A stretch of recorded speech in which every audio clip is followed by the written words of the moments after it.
Hello everybody, hope that you are very well and welcome to this evening's Contenders live stream where I have a really interesting and special one I feel for you today because it's like a little bit of a secret one, I suppose, a unique one, let's say that. So I hope that you are looking forward to this one, where the order of processes will be today. Basic attention token chart of the week, which is actually like literally happening right now. It's pretty basically an entry, so a nice sort of a live setup, I suppose, with basic attention token. Then moving on to the CCW, which you have no idea what that stands for at the moment, but that will be revealed later during the live stream. Just to let you know, a little announcement. Obviously, I want to probably the two most requested. I must have just a little bit off of a tangent, but don't worry. That probably for me the two most requested live streams I would say that I get that people want on is volume, okay, which I will be starting at the start of March, so look forward to that. And also Elliott waves. Elliott waves are a real big a lot of anticipation, I suppose, right? The way I just want to explain, like, the way that I've been doing things. Obviously, I feel, in my opinion, I've been working from more basic to, we're starting to, become more advanced in what I'm teaching, I suppose. It doesn't make sense to start at the deep end and then go to the shallow ends. You want to work your way through the easier stuff, or arguably more fundamental stuff, before you start arriving to more advanced concepts, okay? For example, like learning Elliott waves as your first thing is kind of like trying to learn to run before you can even crawl as a kid. It doesn't make sense to try and do something that, so advanced that you can't even do the basics, okay? So that's why I've been, I've done it on purpose. I'm doing it in like an order that makes sense, so you can kind of, as we go through with time, the content that I'm going to be covering is more advanced or difficult per se as we move along. So at the start of March, I will be starting the volume series, okay? That's going to be covering all our CVD, all our footprint charts, all of your POCs, all your value area highs, lows, channel trading, and all of that good stuff will be covered. I'll be doing a series, much like I've done the Fibonacci series here. What we've probably done about 6 or 7 videos on that. It probably will likely be the same amount on volume. Obviously, volume is like super important, and it is kind of like a massive missing part of the jigsaw that is trading. So obviously it's totally so highly crucial to being a good trader to understand all of these volume metrics. And don't worry, I'll be covering all the websites that I use for this as well. I'm looking forward to give you that, but just so you know, that's going to be started at the start of March, and it will be the next series that I do. So just wanted to answer that, because I probably get asked this most days, when's the volume series starting? So rather than say it's going to start of March for you, don't worry. And just as another announcement, the live stream for tomorrow, okay, and this is, let me cover this at the end. I'll cover this at the end. I don't want to disrupt the flow anymore. And I will also, I guess I will actually say one more thing, and that's for the contenders, that obviously this is your first live stream with Mike, okay? So obviously Mike got the position at Chart Champions. He'll be in here watching, so congratulations again, Mike. And I'm sure everybody else wishes you a very warm welcome. And hope that you thoroughly enjoy it here with me.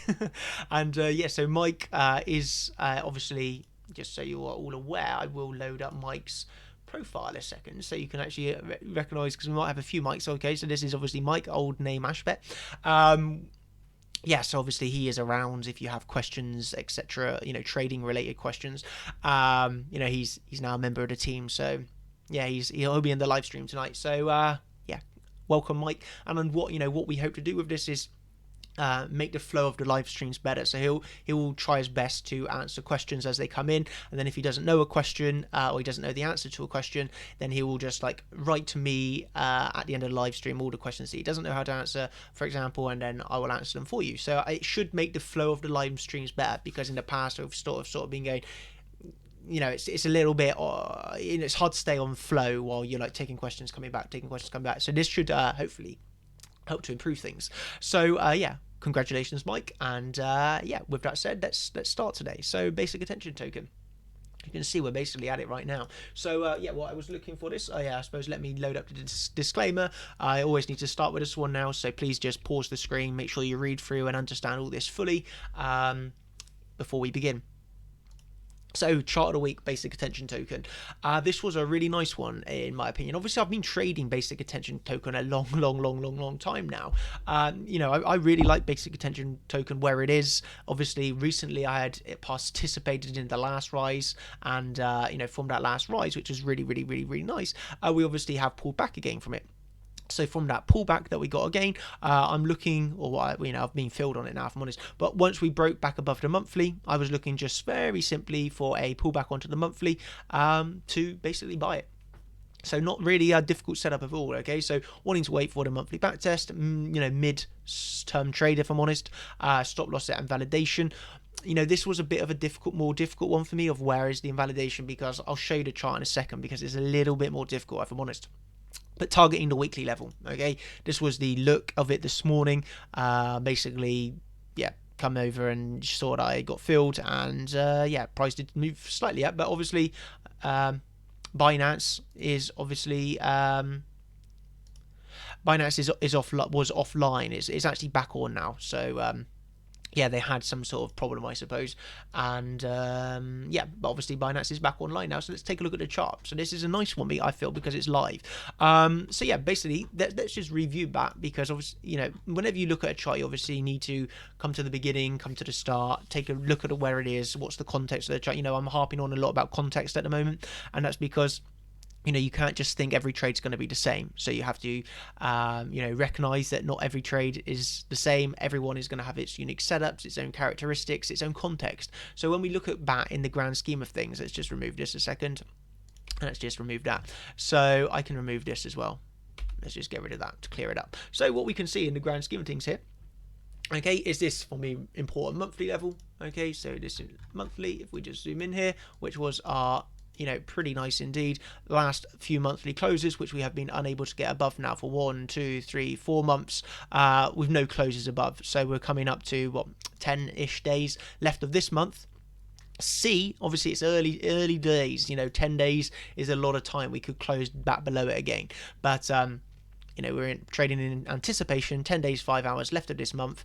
You know, where is this going to close? Obviously, a bit too early to say, but nevertheless, that's the monthly level that I got there. Okay, and just so you're aware, the weekly level is the weekly up here. Okay, and what we can say, we can put on this weekly here, just for we have a level to be aware of that's below us. But yeah, that's the weekly I'm off of, and this is the monthly that I'm trading off of. Okay, so if we just zoom down a second, okay, so zooming down here, I'm going to delete this weekly a second, but there we go, that would have been the weekly I would have had marked up. But basically what you can see here, this is also really nicely confined by the channel. Okay, so obviously let me just adjust this so it's attaching exactly. Okay, and this was obviously, I keep saying obviously, I hate it when I say that because it's not obvious to all of you lot, but what I was doing originally with this trade, okay, because I was trading back while it was at these lows down in this period, and I was just trading it as a range, okay, because it was really range bound coin, where we were just rotating from the high to the low to the high to the low to the high to the low to the high. In the end, it got off the midpoint and bounced. Why did I really like buying the bottom each time it hit? Because that was also coinciding. Okay, that was also coinciding with this CC level, so you can see that you didn't really ever lose it. It was just bouncing. So each of these times, and we're talking about really good rotations back up to that monthly, because from the high to that, you're talking 15%, and you do that once, twice, 3 times. Again, on this time, you break above it to the middle of this channel, come back down to the middle of this channel. So you can just see how perfect channels are. You can see how perfect Fibonacci is. You can see how perfect the monthly levels are. Okay, so I really feel that, you know, as I've said many times, basic attention token for me is one of the most technical traded coins. I absolutely love to trade basic attention token, as I love to trade ZRX, as I love to trade Link, but I probably would say like that is my favorite. I absolutely love that, if I'm honest. It's so easy to trade. So we can just see here the rotation from up the high to the lows, and you can see here how you went from the low of the channel up to the monthly, back up to the low of the channel, and then here is the midpoint of the channel. So yeah, it's really nice, if I'm honest. Okay, and so let me then yeah, delete this a second. And now let's just zoom back into what we were looking at. So on the grand scheme of things, what I wanted to highlight is the fact that we were range bound here. You have to think this was a long time range bound, by the way. So 70 days. 70 days within that range, which was obviously, as mentioned, the CC. So you've done a really big impulsive move up. This move up obviously was 124%. From 124%, you have worked your way downwards here. Okay, worked your way downwards here, as you can see as well, by the way. I mean, how many times is this just perfection? The 1-to-1 extension on the 6-6, by the way, it's just I love it. I absolutely love it. When you see these confluences, you just cannot make it up. You just cannot make it up. So it's just perfect. So you could basically coming down to these really big value areas. I will briefly put on like a form of what you could say is some form of Elliott wave count on this, and we could just say that this is coming up impulsively there's our impulse. Okay, from your impulse, what you are looking for, A, B, C to come back down, and then how do you look for the ABC? Literally a 1-to-1 extension. You hit it perfectly. Okay, so in terms of that, one could say that arguably the correction is over. Okay. If we look at it in terms of a Fibonacci time, the length of this impulse, okay, the correction, you can see coming down here, if this was a low, you can see how it was ending around the 1618. So impulse to the 1618. As you know, for these impulses, we generally say they will last between, generally it's actually closer to 2. Okay, so 1618 to 2. And as you can see here, so the length of the impulse, the correction, so impulse, the correction is generally 2 times as long as the impulse. As you can see, 2 times as long as the impulse, we are reaching that length as we reach the lows of the channel. So we're also seeing a really nice time confluence, a good time to say impulse, correction, let's start a new impulse. Okay. So we're seeing a lot of, I just love that. I love that. So we're basically seeing this all come together. This is a nice time. We can say prices come down in a 1-to-1 extension here. Prices come down to a massive value area for me anyway as a trader, the CC. And now time has also spent long enough ranging sideways to come to the 2-to-2 length of the impulse to say, there's no need in technical terms for this to range any longer. We can now start a new impulse up. And with the same, so obviously hit the 2-to-2, you come back down once more to the lows of this channel, and as you all know, I bought these lows. I was buying these lows. I think actually I bought it. I bought it. This was a few weeks ago now. I did buy it when it reclaimed the middle of this channel. So I didn't buy the exact low here, but I did buy it here. So I missed out on like the first like 4%, but then I did buy it there and I did trade it up to the middle of the channel. So I did already participate in the majority of this move, which is obviously a really big move. But yeah, I've made good money on this one, and I expect to continue making good money, if I'm honest, with how this is continuing. So from there, so that's the context. And why is it important to realize the context? Because if you don't zoom out, if you don't first take a look at the larger picture, how are you meant to trade? How are you meant to trade? If I looked at this on the 5-minute chart, I would say, you'd look at this and you'd be like, wow, this is really bearish. Look at this. We're coming down here, double top. Really big decline from this double top. As you can see, it was pretty perfect double top, to be honest. Double top, you've come down, you've broken the lows of the double top. This, you'd be thinking, this is extremely bearish, or some form of, look at this bearish market structure. But when you zoom out, okay, and you look at the grand scheme of things, you see the, possible reaccumulation, okay, and then impulse out of the reaccumulation, coming and back testing, you just have to look at the context. Is it possible that you could just come straight back down? Absolutely. This is trading. We're not playing 100% guarantees. We're trading what's the most probable. Where's this more likely to go next? Is it more likely to go down? Is it more likely to go up? One would argue, or I would say, it's more likely to go up from here because of the context of this trade and where we are in the grand scheme of things. So that's the setup basically. What I did mention to you all is, am I happy with where my invalidation was? And my stop loss was actually below this low. Okay. Do I like placing my stops so close? No, I really don't. But I feel if I didn't use this stop loss, my stop loss would be at these lows. And you have to think that this is another 7%. Am I going to take a bigger 7% stop loss? No. I'm honest. I'm not going to place my stops all down here. So I had to go over this tighter stop loss. And what my sort of idea was, if I'm pretty not happy because I didn't get stopped out on this wick, so it's absolutely fine. But what I was debating was that if I did get stopped out and we did get a stop hunt, then I would just obviously get stopped out, close out my trade, but then just enter again higher and use that as my new invalidation. So I was aware, because of the fact my stop loss was tight, I could definitely have got stopped out of this trade.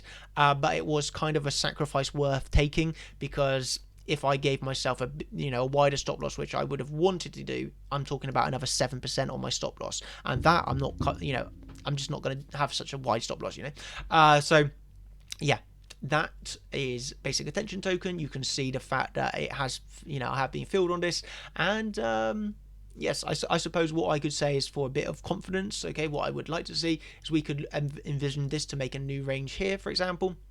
So what you could do is, very well, you could still do this and rotate here longer, okay? So maybe we do range bound. So this is why you could look for the top of this range here as a take profit, just because you could very much do range bound here a bit longer, drop down back to here, lots of possibilities, obviously. But this is obviously a key level now because of the fact we've got the double top. So you could definitely see this, continue to range here longer. We don't need to just go straight up, okay? So that's, I'm comfortable holding this for a few weeks, or my stop loss gets hit. If my stop loss does get hit, I will be looking to get back in if it can reclaim the range gain, basically. But yeah, I hope that setup makes sense, and it's like, yeah, it's helpful of like why you need to, you just can't load up a chart and jump straight in. You got to do a bit of work prior to trading, of looking at everything in a bit of detail, and you'll be rewarded by taking the extra time, trust me. So yeah, that's that. So yeah, with that said, let's move on to what I want to cover today. I've got a little lead up into what I want to cover, because please nobody take offense to what I'm going to say. This is not meant to be offensive. This is just meant to be something that I've recognized, okay? So if this is you, then I'm not aiming this at any person in particular. It's just generally, okay, just generally, from what I've picked up, and not just necessarily in the group, but just in general, okay. So it seems to, in my opinion, I still see a lot of people trading with no stop losses, okay. Stop losses are so important. They are your lifeline as a trader. They are your get out of jail free card. You should never be trading without a stop loss period, okay. So as I've wrote here, you cannot trade with no stop loss set. Please don't take note of the way I manage stop losses. At this moment in time, you are a beginner / intermediate, maybe advanced trader. You are 100% need to be setting a stop loss before you enter the trade. And, there's been comments saying, I'm not going to place a stop loss because Daniel doesn't trade with a stop loss. And that is correct. That is correct that a lot of the time I don't trade with a stop loss. But I think I have the experience, or the I suppose experience just in trading, that I have my own sort of strategies, and just because I'm not trading with a stop loss, 100% I can almost say you shouldn't be following me on this, okay. I've got a particular set of skills that is pretty hard to mimic when you haven't even finished like the courses that I'm teaching. Like, it's just impossible for you at this moment in time to be trying to trade a no stop loss, okay. You have to really have a lot of experience before you move on to this. So please, if there's anything you take from any of my videos, risk management is highly important. You need to have a hard stop loss, okay? And obviously your hard stop loss goes where your invalidation is, where you're wrong, okay? Where am I wrong on this trade? Once that is hit, you don't let your invalidation be hit and think, well, I'm just going to keep holding on to this trade. If it goes down, eventually it's going to go up. Wrong way of thinking. You're guaranteed to lose money. You got to use a stop loss. So know where you would be wrong before you enter the trade. So when I'm like trading, whenever I'm trading where I'm looking for an entry, I know where I'm wrong, okay. So I would work out where I'm wrong before I'm right, okay. So I'd be thinking to myself, where am I wrong on this setup? And where I'm wrong is where I place my stop loss, and if my stop loss is hit, okay, that's where I'm looking to get out of the trade. Obviously, the reason I do not place hard stop loss is because of like stop hunts, etc. But you guys are not at that level yet, so don't try and pretend you are, I suppose. The only people that hold a trade past their invalidation are hodlers, not traders. Okay, so it also seems that many people are still in the mindset of not taking profits in fear that a coin will keep going up and they sell too early. Okay, and this is really important. Okay, that in cryptocurrency in general, I think crypto is a lot worse than whenever I, was around people in the stock market. But I suppose I didn't really have social media friends in the stock market. But, more I was associated with good traders. But nevertheless, in cryptocurrency, it's like times 10 worse. And this is the fact that in cryptocurrency, everybody seems to think that they're, they put crypto on a massive pedestal. Okay, so they put Bitcoin on a pedestal, their favorite altcoin on a pedestal, and they really believe, this is the thing, beliefs and what the chart is telling you are massively different things. But they believe that Bitcoin is the future, their altcoin is the future, it's just going to keep going up and up and up. Okay, and I think they are very easily swayed to the mindset of, I'm not going to be taking profits on this because it's going to keep going up. Even as a day trader, they might look for a 1% scalp. It hits their 1% target, and they think, I'll hold this for 2% because it's probably going to keep going up. Now we've moved 1% up. Why won't it move 2% up? It's kind of a reoccurring pattern, and this is not against anyone, but this is kind of just in general. Okay, you're going to see this all the time, that greed is a massive thing in trading. Okay, so if you can get rid of that greed, and that how do you get rid of greed is obviously by having have a systematic approach. But let me tell you with 100%, and this I can say 100% certainty, it is far more annoying to see profits turn to losses than selling for profits. So imagine that you bought Bitcoin 9,000. When Bitcoin hits 10,000, are you going to be annoyed, okay, in yourself if you sell 50% at 10,000 and it goes on to 11,000? I imagine you might kick yourself slightly, and you might think, I could have made more money there, but that's needed. You need to take profits as a trader. What you're going to be more annoyed about, buying at 9,000, selling 50% at 10,000, or buying at 9,000, seeing price hit 10,000, seeing all that nice profits, price to dump all the way down to 7,000, and suddenly you see, let's say, £1,000 profits turn to $1,000 loss. What you're going to be more annoyed at? Are you going to be more annoyed at selling 50% and then getting stopped out at break even for the last 50%? Or are you going to be more annoyed by holding to profits and seeing all those profits turn to losses? 100% you're going to be more annoyed seeing all of your gains turn to losses. Thus, you've got to take profits. That's the only way you can make it as a trader. The worst thing that I see time and time again are people that just get so greedy. They see so many profits and they will not take profits because they just think it's going to keep going higher. Okay, the same with a short, I suppose. You could be in a short and you don't want to close your short because you just think it's going to keep going lower. It's never going to be the case. Trading is not easy. You got to pay yourself. You really have to pay yourself. And please never get annoyed at yourself for selling early. I have been trading now many years, and I must admit, yes, 100%. When I first started, I would get annoyed at myself for selling early, and sometimes I would kick myself for days. Okay, maybe kick myself and just think, get really hung up over selling too early, thinking I could have made so much more money.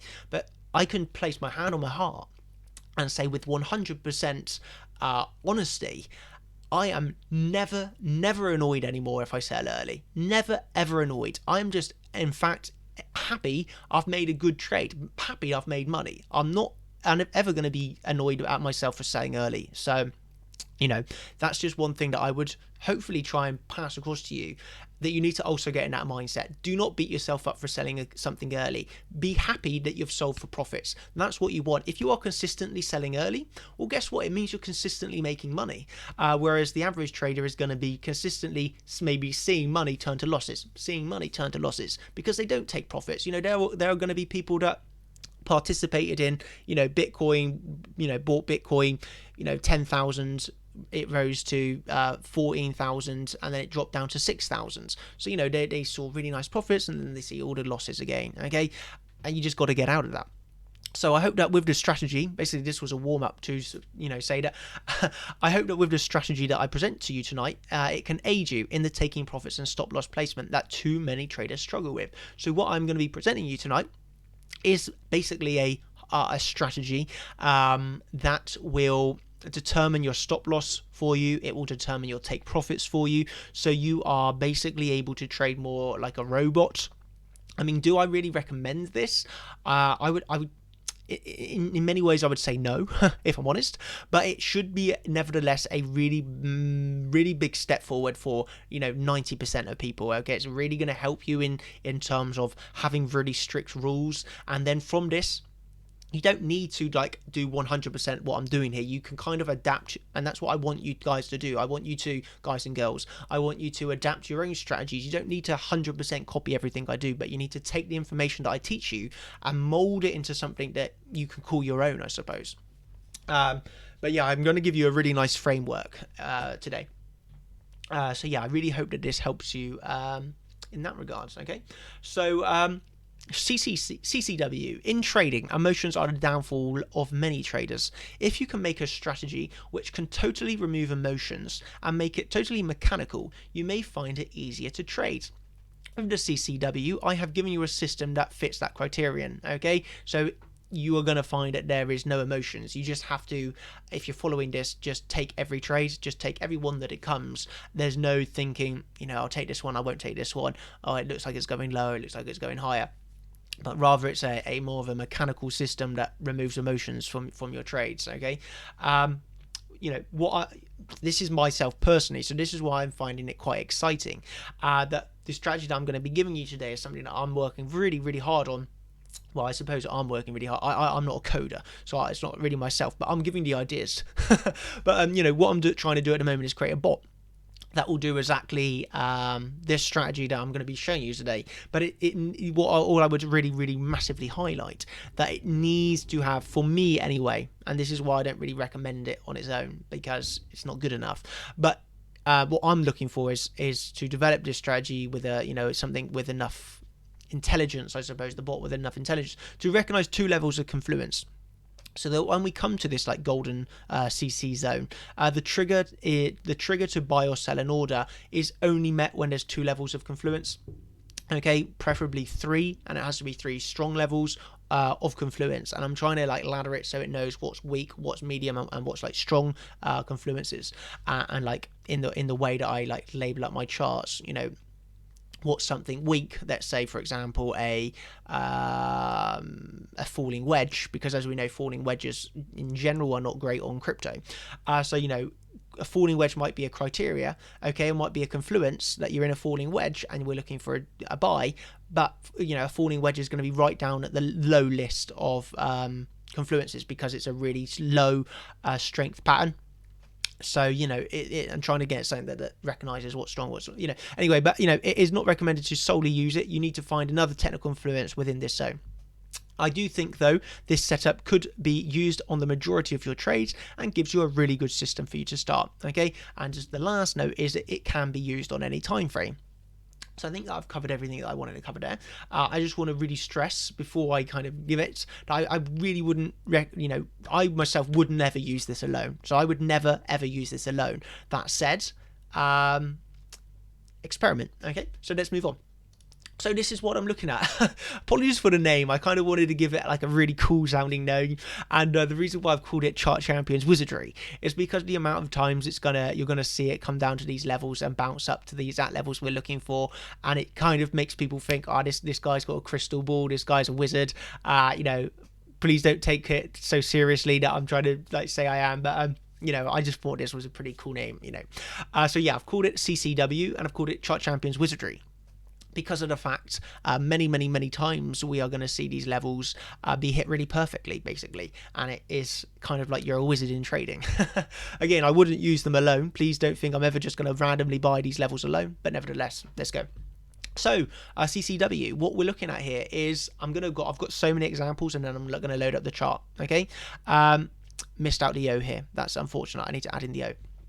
Just notice that. But basically, number one is you pull your fibs from low to high. So it works off of the Fibonacci retracement. But as you will see, none of these numbers are Fibonacci numbers. So they're more, they're really slight adjustments. But yeah, let's go. So laddered entries at each of these golden numbers. And, I've put here 25% at each level. Okay. But obviously, if you've got more confluence at the highs and not at the lows, then you could, weight more towards the highs. You could maybe go 50%. Okay, and then smaller percentages at the lows, or you could go 75%, smaller percentages at the lows, or you could do opposite and maybe do 10% at the highs, 75% at the lows. But for a standard look, you could just go 25%, 25%, 25%, 25%. Question that I got asked today was, let's say you have an example. Let's say you have a $10,000 account. Okay. So if you have a $10,000 account, let's say on this trade we've worked out the stop loss percentage, we've worked out our risk amount, and let's say for this trade we have worked out we can use $4,000 on the trade. Okay, obviously, I suppose it's a bit obvious. If you have, you've assigned yourself $4,000 for this trade, and let's say your account size is 40 grand, does this mean enter 4,000, 4,000, 4,000, 4,000? No, it means enter 1,000, 1,000, 1,000, and 1,000. So 4 orders of 1,000. If you have assigned yourself $4,000 for the trade, doesn't mean 4,000 per level. It means 25% of what you've allocated to this trade. And remember, there is a formula to work out your position sizes. Don't do what I do either, of just using kind of quote unquote random position sizes.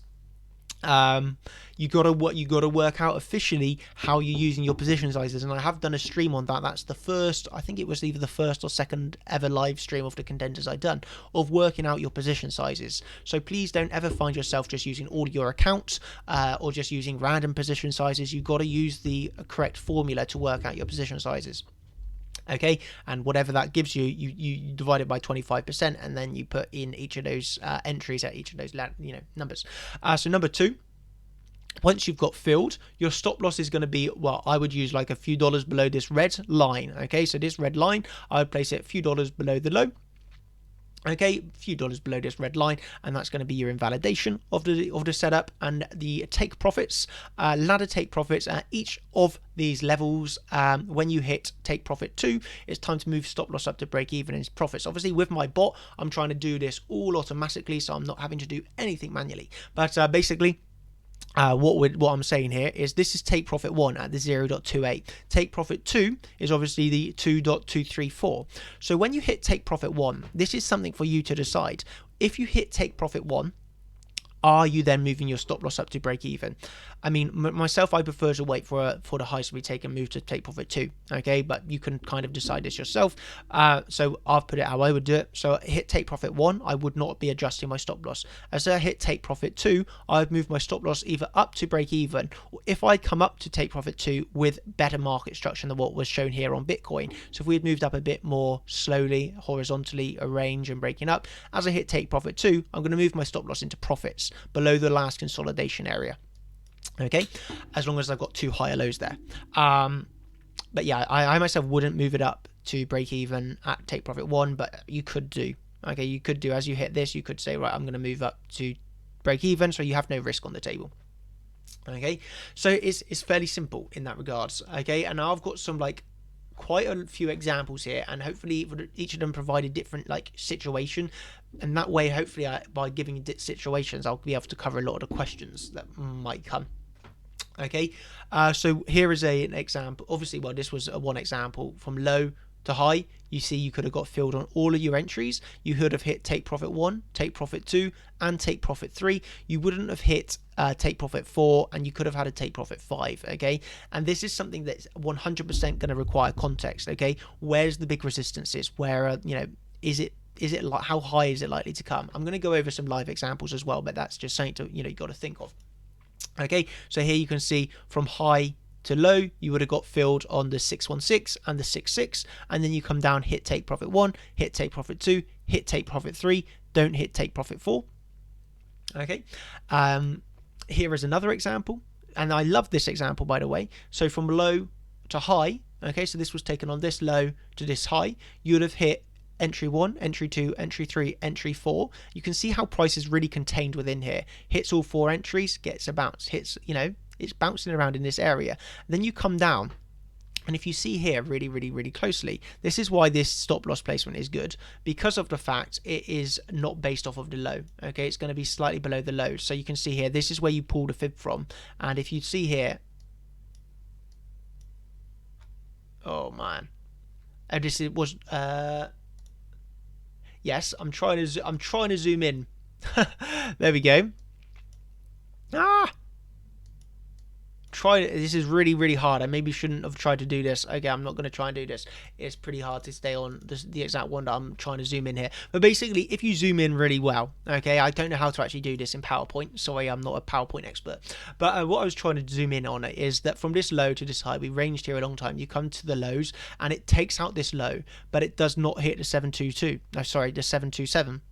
So it's like this is the reason why I've chosen this, is because it's not so wide where you're just going to be, having like a wide invalidation, but it also is designed to protect you from double bottom swing failure lows, because a lot of the time on altcoins you will see exact double bottoms, or you will see the low lost by 1 or 2 sats. So this is there to give you a little bit of width to protect you from that. And this was a nice one, because from low to high range bound here, when you come to the lows, you do take out that low, but you do not miss, you don't hit your invalidation. Before obviously taking to take profit 1, take profit 2, funnily enough coming back down to this exact zone that you were in before. So that range, you come down to the low again before zooming straight back up and hit your take profit 3. Okay, this is obviously this is like still happening now, so you can like load up these coins and check it out. Here's another example. Okay, so from low to high, you'd have come down, hit take profit entry 1, entry 2, entry 3, and you can see here, one question you might have asked yourself is, why am I using .28? Okay, so I've done a lot of different takes on this. Okay, and I've been trying to work out what's the best take profit. I was originally working with .22, then I moved to .24, and then I moved to .28, because more times than not, the .28 was lining up with the 618. And that's obviously a good take profit. Why is the 618 a good take profit? Because many times what you will see is from low to high, you hit the first 618, then you hit this 618, and then you will, you could come back down after that. So that's why this is a good take profit number, because it generally lines up with just 618. Okay, so you can see here from low to high, that's how we get these entries. And then from this high to this low, that's where the 618 is. So I've tried to get this 28 to line up with that 618. It's a good take profit, because of the fact many times what you will see is from low to high coming down to the 618, then from high to low coming up to the 618, and it will stay range bound here longer before getting either a breakdown or break up. If you do in fact do this, come down, hit here, remember at the first take profit you could move your invalidation from here up to your entry, for an example. So once you hit this, then if you do fall down, you would get stopped out at break even with one take profit hit, so you'd actually close out for a small win. Okay, alternatively, if you do not move your stop loss up and you move then down from here, you'd have hit take profit 1, but you would have got stopped out on the rest of your position, so you would likely end for a loss. But I would still prefer to end for a loss and give my setup room to breathe. But yeah, that's me. Yeah, so that's why I got 2.8 there, because it lines up, generally lines up with a 6.6, or it's very close to it.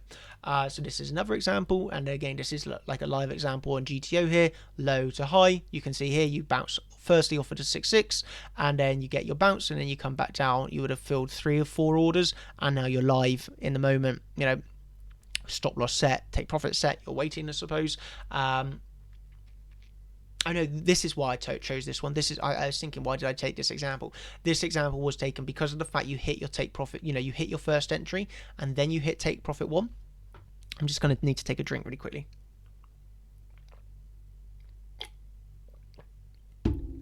What I wanted to say here, excuse me, the reason why I took this example is because here you can see you'd have hit your entry number 1, and say if you had 1, 2, 3, 4 orders placed, but only order number 1 was hit before it got a rise in price and hit your take profit 1. Are you going to be cancelling these lower orders at this point? And I would say yes. I think it's likely that that's what you would be doing. If you have hit your take profit 1, it's likely you've cancelled all of these lower orders, because upon hitting take profit 1, you're not expecting it to come all the way back down again. So this is something that I'm leaving open to you. This is something that you are going to have to decide yourself. If you hit your entry and you only get filled once and then you hit take profit 1, are you cancelling these lower orders, and are you moving your stop loss up to, for example, your entry? The other way you could do it is hit your entry 1, hit take profit 1, keep all of these orders in play, keep your stop loss at invalidation, and still expecting it to go up. Or are you coming down, hitting take profit 1, and I suppose there's only 2 options. But yeah, no, the way that you know, there's a few ways, different ways that you could trade, and that's why I've put in this example so you can kind of get your thought process going, like how are you going to manage these trades, because this example is going to happen. You know, you are going to only get, sometimes if you've got 4 orders, you're only going to get a lot of the times 1 or 2 orders filled before it bounces. So when it does that, are you going to be cancelling your own, you know, at some point you're going to have to cancel them. Are you cancelling lower orders after it's hit take profit 1, or are you cancelling them after it hits take profit 2? So for example, here on Bitcoin, you know, here you got filled on all 4 orders. This one you don't. So here on Bitcoin, high to low, you got filled on 1, 2 orders. So we got filled on 2 out of 4 shorts. When are we cancelling these higher shorts and saying they're not going to be filled? Are you doing it after it's hit take profit 1? Or are you doing it after it hit take profit 2? I would say you're doing it here, in my opinion, after take profit 2. So as you come down, you hit take profit 1, and as you can see here, you find support. Why? Because that was the CC of low to high. Okay, this low here, sorry, to this high, this was the CC, which you're finding support, which is here R28. But yeah, nevertheless, these 2 orders are hit. I'm in a short. I'm not going to be cancelling my orders here at this point because it's not come down enough for me. So once it hit take profit 2, that's where I would cancel these last 2 orders and move my stop loss down to entry, entry, and then look for this to carry on. And as you can see, in the end, this comes down to take profit 3. And if you're looking for the 1.618 there as another take profit, that obviously doesn't hit, but you'd have hit 1, 2, 3, 4, and this is not going to happen so often, but you can use the 616, just a slight front run, of the 618 as a take profit 3, and you can see here it doesn't, no, take profit, what would that be, 5. So yeah, it's not always going to happen. It's quite an extreme, but nevertheless you can see how these come into play before coming back up to your rising price. Next example that I had was this one. When I was getting these examples, I did have, honestly, a reason of why I selected these coins. And now I really should have wrote something on the charts, because I'm struggling to remember why I selected this. High, low to high. Can't remember why I gave that one as an example, if I'm honest, actually. And here's another example on ENG.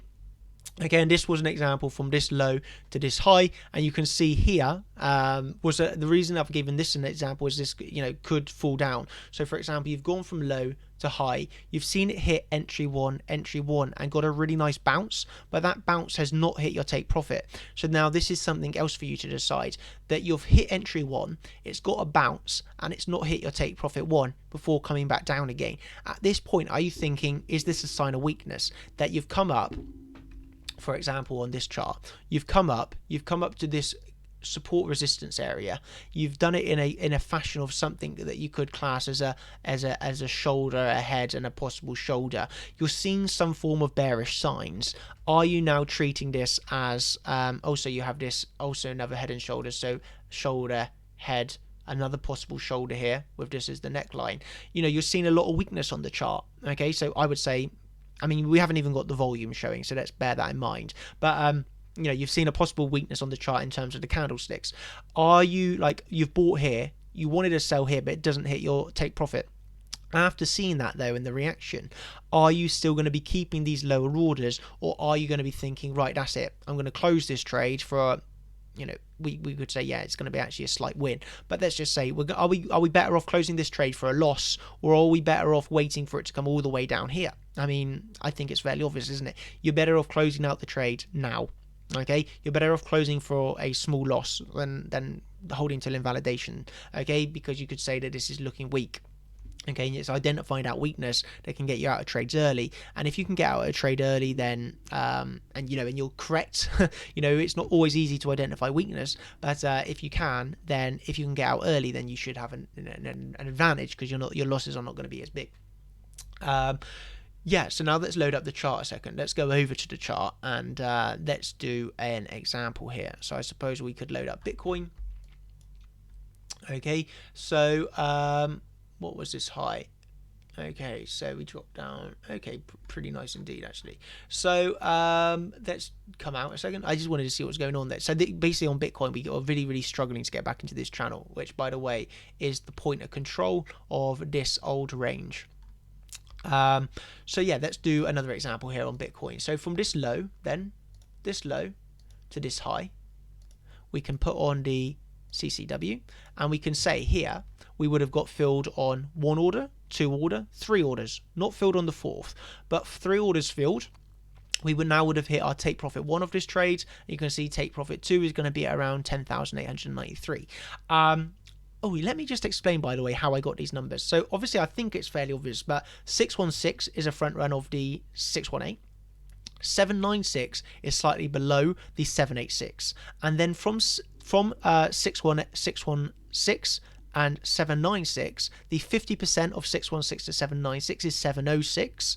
So this is basically the 50% mark of these two numbers that I've chosen. The 66 is obviously the taken from the Champions channel that I've got, and that's because I find this number is just fully amazing. The amount of times it comes into play is just you can't make it up. So I've kept the 66 on this for the one of the 4 entries, but that's where I got the 706 from, the 796, and the 616. That is the 50% mark of these two numbers. And this is slightly below the 786 because we want to give it a bit more space, and this is a slight front run of the 616.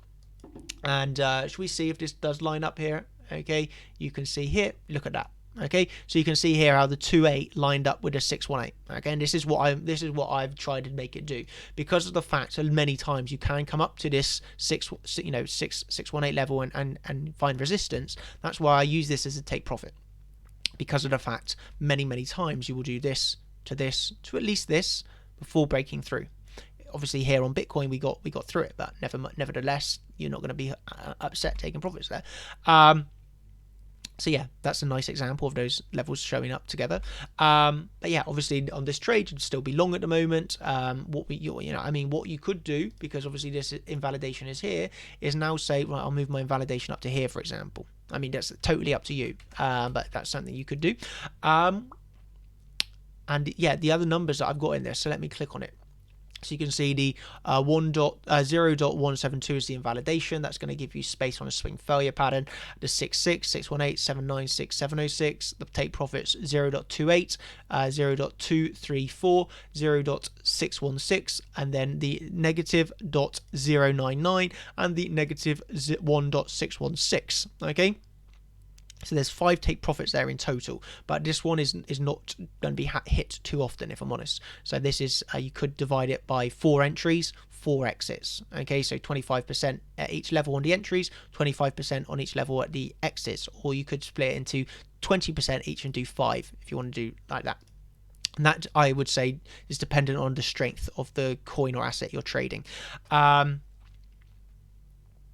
Yes, there's that as well. So I think that's about it.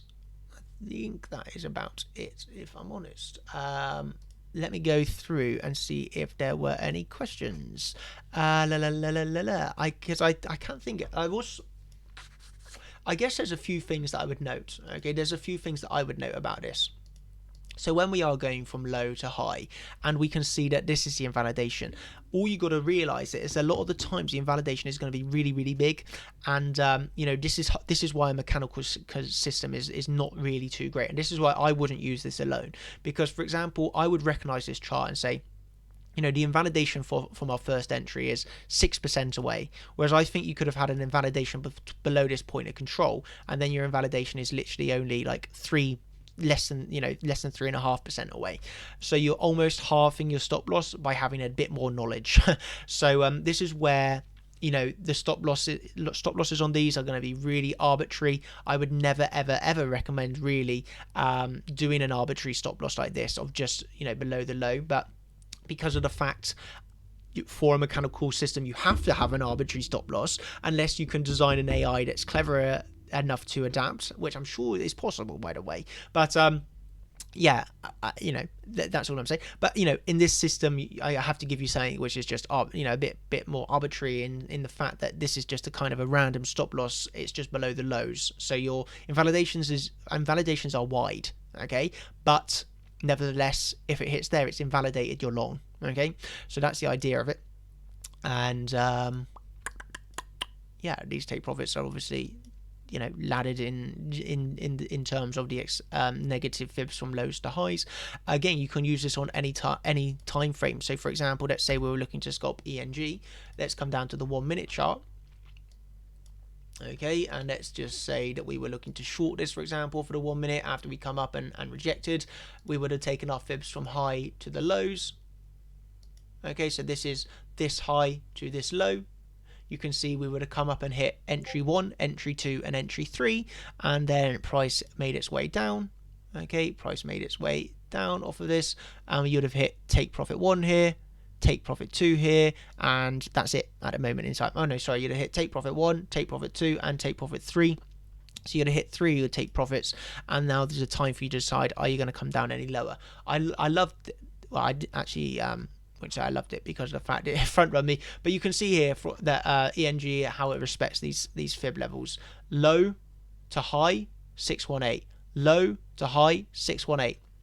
From this, this 618, let's say that was a 90% increase in price, and then from this one you had a 43% increase in price. So what we're seeing here, low to high, hit the 618 again, and you saw a 22% increase in price. Look at that. If you had just done 3 trades in the last 3 months on ENG, you would have made a 9. Well, you obviously wouldn't be selling the top. So let's say on that first one, if you were trading the channel, you made 80%. And then you made 20%, and then you made 10%, let's say. But, look at the reactions off of these fibs. They are very, very, very strong. So, yeah, there is that. Yeah, I think that's it. So let me go through some of these questions. So this is the new format. So Mike is taking a note of them all for me, and now I will go through these questions for you. I'm just going to take a drink really quickly.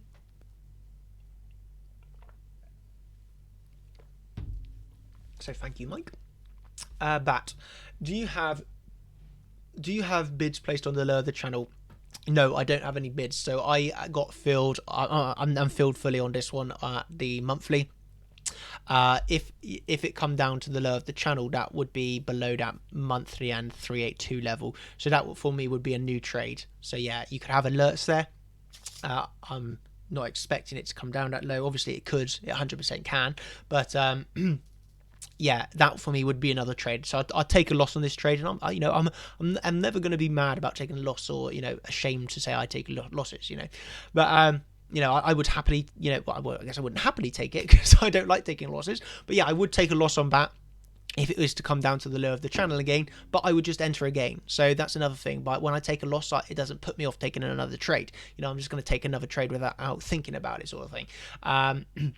So yeah, if that come down to the low of the channels, I would lose my current trade, but I would, happily enter it again. Are you looking for context when setting set? Yes, 100%. So context is really, really, really important while setting stop losses as well. Yeah, 100%. Yeah, you got to think about what's the structure like, what's going on those trades. Why are you entering, why are you exiting. Yeah, context is very, very, very important when setting stop losses. Okay. How much momentum is there? What's the strength like? Do you need to give yourself wider stop losses? Okay, sometimes you're gonna know to give yourself wider stop losses. Perfect example of this. Think how many times when we were downtrending here, while we were downtrending in this piece. Specifically this piece. So in this piece here, obviously I was shorting from this high. So I did not participate in this area on shorts, but from this short all the way down to the lows here, I was shorting each of these bounces. Okay, each of those bounces I was shorting. As you can remember, if you've been around for the last few months, you will know that when I was shorting these areas, I was giving myself really wide stop losses. Many times I gave myself really wide stop losses after I shorted. Why was that? Because I very, very correctly identified the fact that on each of these shorts, we were in bearish market structure. We were very bearish at this point. Each of these rises were stop punts to stop everybody out before the next leg down. So with that in mind, I recognized the context of what was going on there. I then adjusted my stop losses accordingly. As you can remember, on many of these stop punts, my stop losses were missed by literally $1 or $2. Literally $1 or $2 some of my stop losses were missed by before another leg down. So I traded this section short so perfectly, and that's because I identified the context of what we were in. I really identified the context well and managed my stops and trades accordingly.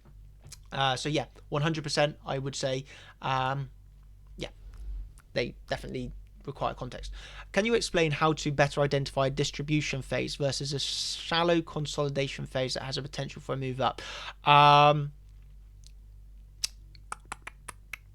I would say this kind of not too relevant to this live stream. That's something for a whole live stream to identify distribution phase. Not too relevant to today's live stream. So I'm going to move on from that question. In regards to stop loss, if I set my stop loss on a larger time frame, i.e. 4 hour, and I notice the chart turning on the 1 hour chart, what is the better strategy for the stop loss? Hold the original thought or change it to a new stop loss.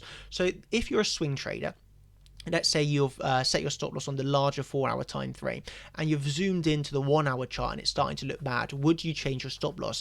I would say yes. Okay, for me, the way that I swing trade, I would be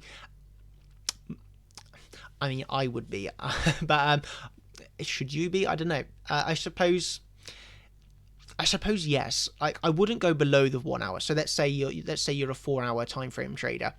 You want to manage on the 1 hour, that's fine, but you're not looking for weakness on the 15-minute chart. No, but I suppose, yeah, if something's seeing weakness on the 1 hour, it's a pretty yeah, I would say yes, I would manage my stop loss and change my stop loss looking at a 1 hour time frame if I'm trading from a 4 hour view.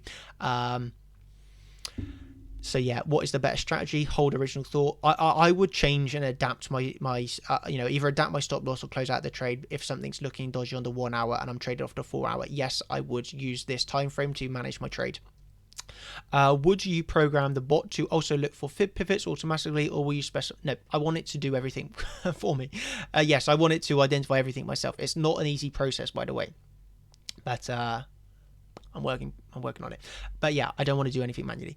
Are those numbers based on fib numbers, or are they chosen through testing them out in practice? So they are somewhat based off of fib numbers. So as you can see, okay, as you can see, these numbers are like firstly based off of fibs. Okay, so they are based off of fibs. So 616 is obviously from the 618. The 796 is based off of the 786, and this is a front run. This is a slight widening. This is just the 50%. This is the number that I had obviously recognized. By the way, here's a lovely example of it, of look how it hit to the dollar. By the way, literally hit to the dollar there on Bitcoin.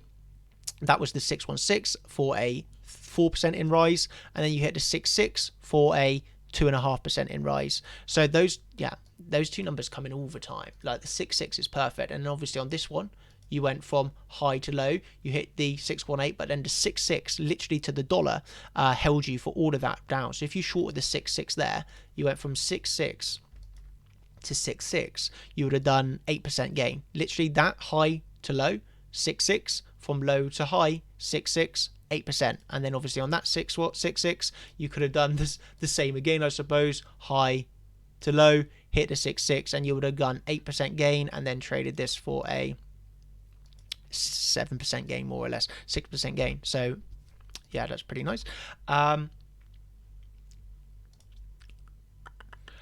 those, yeah, so that's those ones. And then the CCW is very similar. Yes, it is. What I found is that if the price goes past the 786, then it's likely to go much lower, higher.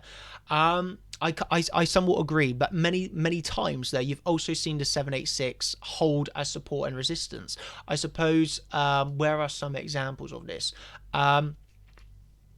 I do somewhat agree with you that if you go past the 786, it's more likely you go lower. So that I do agree with. But at the same point, when we have been on this uptrend of support, okay, many times we have retraced past the 786. It's hard on these higher term time frames. So here, for example, okay, this isn't going to be the best example, but it's an example nevertheless. So obviously on this low to high, you came past it and you still held it perfectly as support before moving up really strongly in price. Okay, so let's just highlight this. Oh no, where was I? Yep. So here, for example, is just an example. Because we know we're in a strong uptrend from this low to this high, you would have got filled on all bids, and you obviously come past the 786. You would have closed below the 786 if you want to see what that looks like standard. There's your 786. You close below it, but you still have the strength to move up. And obviously, if you have your invalidation at the lows, you sort of like be buying this, hits number one. Look at the reaction off of each of these fibs, by the way. Hits this one, you come back down. Hits this one, you come back down. Hits this, well, this one you don't really hit so much, you come back down. Here, you do the SR flip of this level, and you come back up to this level, you come back down. You come up to this one, you come back down. So you can see more or less. Obviously, there's not perfection in trading, but you can see how each of these levels have had significant reactions. Okay, so each of these levels are really significant. But yeah, that was just an example. So a really good question, Igor, and I do agree with you on a bigger, if we had a collection or you know, a statistics of like 100 trades. Yeah, I agree with you. If you go past the 786, I would say that, you know, I can't remember the statistics because I do record this, but I can't remember it off the top of my head. But yeah, if you go past the 786, you're right. You're talking about probably like 80%. You probably are going to lose those trades unless it's altcoins. Altcoins come down to that 786 a lot and bounce. So altcoins not so much, but yeah, generally speaking, you come down this low, you're expecting it to take the lows. So I do agree with you, but obviously there's not a 100% case. But I do agree with you on that, I must admit. What was the end of the question? Would you say it is good practice to use lower position size or set an alert and go in on a lower or better entry? If the CCW stop loss is below the low high, would this be a big stop loss in terms of percentage? Would you say? I mean, you should know. So I wouldn't be adjusting the position size. I think you got to use this in a really mechanical way in terms of work out your percent. You know, you work out your position size off of your stop loss percentage. So if your stop loss is 10%, you use the formula that takes into account your stop loss percentage for your position size. So you can trade and have a 100. You can have a 90% stop loss, and you can still enter a trade because your risk management is going to take into account your stop loss is 90% and just work out for you the position size, just as you can trade with a 1% stop loss and you're going to be having this same amount of risk. If you're trading with a 90% stop loss and you're trading with a 1% stop loss, but you've got the correct formula to work out your position size, you're still going to only be losing the same amount of money. Whether you lose a trade with a 90% stop loss or whether you lose a trade with a 9% stop loss, you're going to lose the exact same amount of money. It's irrelevant in that regard. So I would say don't be adjusting your position sizes too much. Just go off the percentage of the stop loss. After the alert goes off, then we go on to alert. So this is like a carry on. I mean, you know how I trade, Igor. I'm not trading from this strategy. You know, I'm not trading off of this strategy. Okay, so I'm not actually like using this myself. This is more to help out people and like give them ideas, give them inspirations. I don't actually trade off of this way, so it's hard for me to like answer this question so much. But you know, the way that I like to trade is obviously, yeah, using alerts, and then I will wait for something to come down, hit the alert, and then I'll base my entry after the alert has been hit. So yeah, I mean, I would say yes, this is better strategy because that's the way I actually use. But I guess for this example of this live stream, then I would have to say no.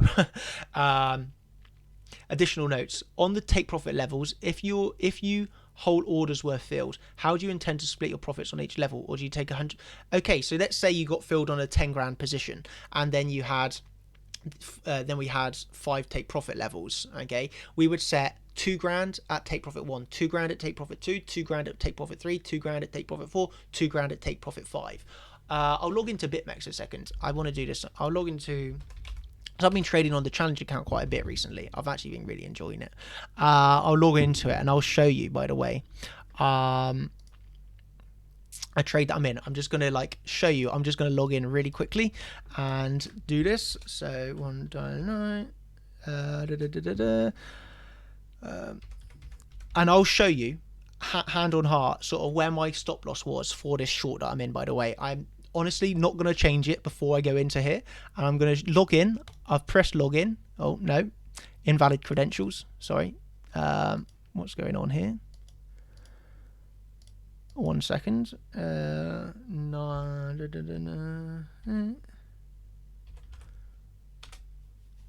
Okay, so here we go. Logged in. Look at this stop loss placement that I had. By the way, this is honestly not adjusted at all. I have my stop loss placement at $228. The high was $225. So I managed to miss my stop loss being hit by $2, and now I'm sat in what is this, like nearly $700 profit. This was just from the start of this stream. So what, in like literally 1.5 hours maybe since I took that short. Now sat $700 profit in 1.5 hours. Not bad. And I just wanted to highlight this stop loss placement because look at that, missed my stop by $2 literally. I can tell you why I had that as my stop loss, by the way, because it was the 382. Okay, and I thought if this is a dead cat bounce, it's not going to come past the 382. Okay, it's not going to come past this, and I was expecting this to hold as resistance, as well as, and this is where you're going to learn next week, the volume. We had majorly high volume within your footprint chart at these levels. That's why I could have my invalidation here. Obviously, I was trading from a swing failure, where generally your invalidation is here. But looking at the volume, looking at the footprint charts, I could have more confidence in having my stop loss so tight. Yeah, so I just wanted to log in and show you that because there's a nice example of literally yeah, and here I can show you. So there was me entering that stop literally 554, and that was entering the stop market. So you can see that I haven't adjusted that just to make it look like I got it right on live stream. That order was literally set, if you know, after I was entering these shorts, and this was again was laddered entries, so you can see 10 grand, you know, to get to the 70 grand position I didn't go into it straight away. It was laddered entries, and yeah, there was the stop loss set literally within $2, nearly getting hit, nearly getting stopped out, to now turn this around and yeah, being $700 profit. So yeah, that was a nice example that I could show you. And yeah, I think that's it then.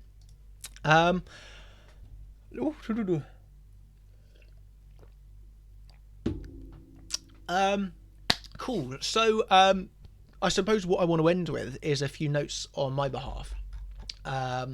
So obviously I've got a live stream tomorrow. I've got a live stream tomorrow for the champions. This is because on obviously I'm going to Brazil on tomorrow night, so I'm well, actually I don't actually fly until Friday, but I'm going up to the airport tomorrow. But yeah, basically the live stream is going to be on tomorrow for the champions. It's not going to be Sunday, so there's not going to be a live stream on the 23rd. This is because I'm in Brazil and this is actually carnival night, so I will not be around all day, I can guarantee that. And probably not all day Monday either, to be honest. I'll be very hungover. But yeah, the 23rd, not going to be around. That live stream is going to be Thursday instead. So tomorrow, literally at 11:45 a.m. The reason I'm doing it in the day at this time, and I'm aware not many people are going to be able to make it. You know, people have jobs, people have other things to do. I'm aware of that, but I'm going to be doing it on a swing term perspective. So whether you watch it in the day or whether you wait until the night, it's not going to hopefully have a great impact. Okay, so my next live stream will be tomorrow at 11:45 a.m. Don't worry if you cannot make it tomorrow. You know, the champions here, don't worry if you can't make it tomorrow, just watch it in the night. You know, I'm going to try and make it so not focused on low term time frame sort of thing, and I'll give all my perspective of how I'm trading and stuff, and how I will be trading. But yeah, for the contenders, there's still going to be the live stream on the 26th as normal. Still going to be a live stream on the 4th as normal. So contenders are not going to notice any difference. If anything, you'll have the added benefit because what I'm saying to make up for the champions is that obviously I'm not going to be in the day active like all day every day sort of thing. I'll be active maybe in the mornings and the nights, but during the day I'm not obviously going to be around. So what I've done is I've recorded I think I actually now have 8 or 9 videos, and each of these 8 or 9 videos are really in depth and really like helpful videos. Some of them are me discussing live trades that I've taken, and yeah, just talking you through my thought processes basically. So what I am going to do is I will upload these videos under bonus content, bonus videos. I will upload those videos. Get this go, by the way. This is one of the live ones that I'll talk you through. I talked through why I was entering here, why I was placing my stop loss. This is a live trade that you will see uploaded on the website in the next few days, so you can see how well that turned out. Nearly $800 now, but nevertheless, that will be one that I'll load to here. And you can see that by coming under bonus videos, and I've got some preset videos that I've pre-recorded, and I will upload these, and that is really to make up for the absence that I will have in the day of you know, just as a little gift, I suppose. For the contenders, you'll have an even bigger gift because you won't really notice that I'm away. But yeah, that look forwards and check these bonus videos once every 3 days, and I'll hopefully keep uploading a few like bonus videos for you all into this section, so that will be great for you all. yeah, keep your eye on these bonus videos. They are going to be really, really, really good. So do not miss out. There's a mixture of some private lessons that I've done. The people that I've done private lessons with have given me permission to upload that private lesson. So I've got some private lessons. I have got some just added bonus content of me talking through setups, and then I've got some more bonus content of me actually like live scalping and yeah, talking you through the trade as I take it. And this is one of those. So yeah, you can look forward to that. That I do believe is everything. I think that is everything then. Yeah, I suppose I will catch you, the contenders, next week, same time as always. I'll just be in a different country, but I'm bringing my laptop with me. I'm going to still be like trading here and there, so yeah, it should be fine.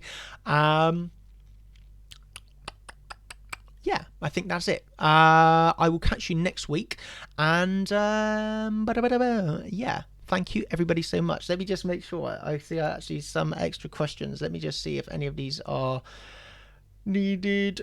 You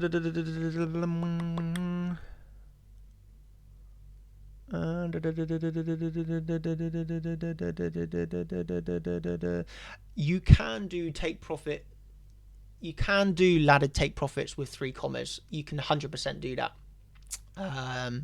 You're gonna have to watch the video on 3 commas, but you can definitely you can definitely ladder your take profits in 3 commas.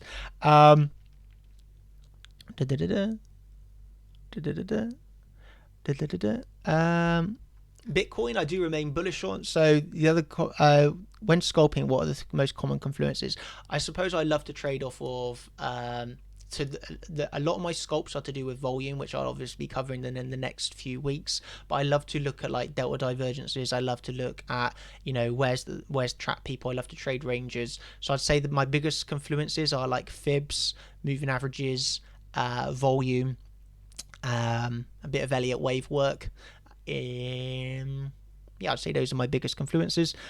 My viewpoint on Bitcoin, although I'm in this short position, so although I am in this, I still am expecting this overall, I'm still expecting Bitcoin to bounce. So I'm just looking for these lows. But overall, I mean, if it doesn't happen, it doesn't happen. But I do remain more bullish leaning on Bitcoin. I am still looking for higher prices. So, you know, I'm a bit cautious because obviously we swing failure this. So yeah, a bit more cautious. And obviously, where's that post that I put in here? I posted the Gartley a while ago. Yeah, it was here. So this is what I was posted that I was looking for, waiting for this to come up, swing failure to highs. And this is the thing, I'm not trading this down to here. I'll tell you now, I'm not trading it down to here. You know, I'm not the type of trader that's such a, you know, thinking, oh, we're swing failures, we're going to come all the way down here. No, but this is obviously the Gartley. This is what could happen. But I remain bullish on Bitcoin. I don't actually think we're going to come down this low. If it does, then it does. But yeah, if anything, I'm more expecting this to be more of a stop hunt, okay, which I've participated in. But nevertheless, I'm expecting this to still push up higher in the medium term. I'll give my more in-depth thoughts tomorrow during the Champions live stream. But yeah, obviously my viewpoint on Bitcoin remains bullish. Okay, I'm not bearish at the moment, although I'm only in this, on this account anyway, I'm only in this short position. But yeah, it's more that I want to take profits, close out, and look for a long rather than staying in this short all day, to be honest. So I remain bullish on Bitcoin. I still am expecting this to push up. Top of this channel is coming in at around 10,700. So we can look at this next, but obviously mainly looking around the 11Ks, but nevertheless 10,700 is the top of this channel. I'm in a short position right now, so maybe we come down and take these lows sort of thing. But at the end of the day, I'm remaining bullish. Really claiming this channel would be really, really great. And then we're looking up to the top of this one. So a lot of channel work going on here.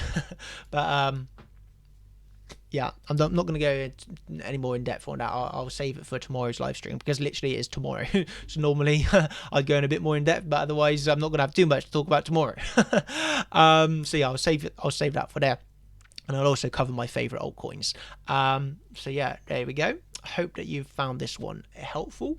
I hope that you can like test out this strategy, use it yourself. Okay, maybe you're looking for those shorts. So look at this, look at that. Literally, so if you were on the short bias, you would have hit. Yeah,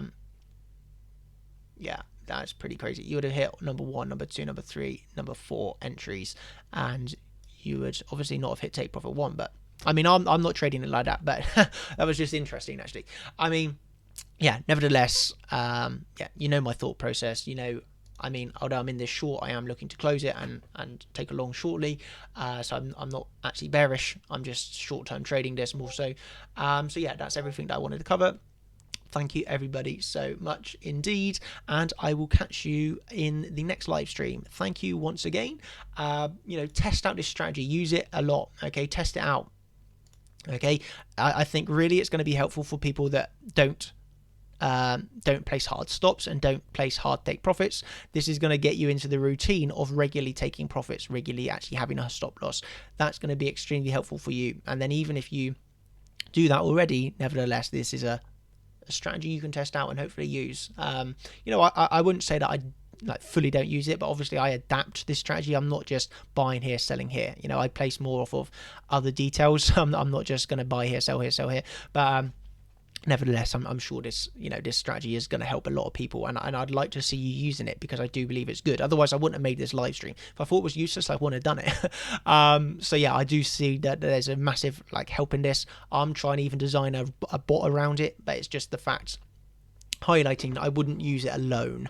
So I wouldn't be just buying here at a stop loss here. I would be buying here, for example, still, but looking for a better stop loss, looking for better take profit targets.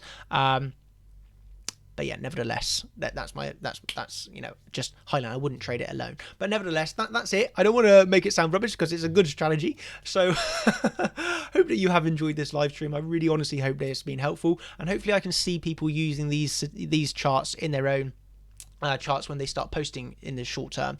I'll load up the fibs once again just so you can see them. These are it. So pause the screen, take a note. And yeah, there you go, everybody. I will now end this video and say thank you once again for watching. That's basically $1,000 on this account in 1.5 hours. How great is that? So there we go, $1,000, 1.5 hours. Thank you for watching. Cheers, everybody. Thank you and goodbye. Night.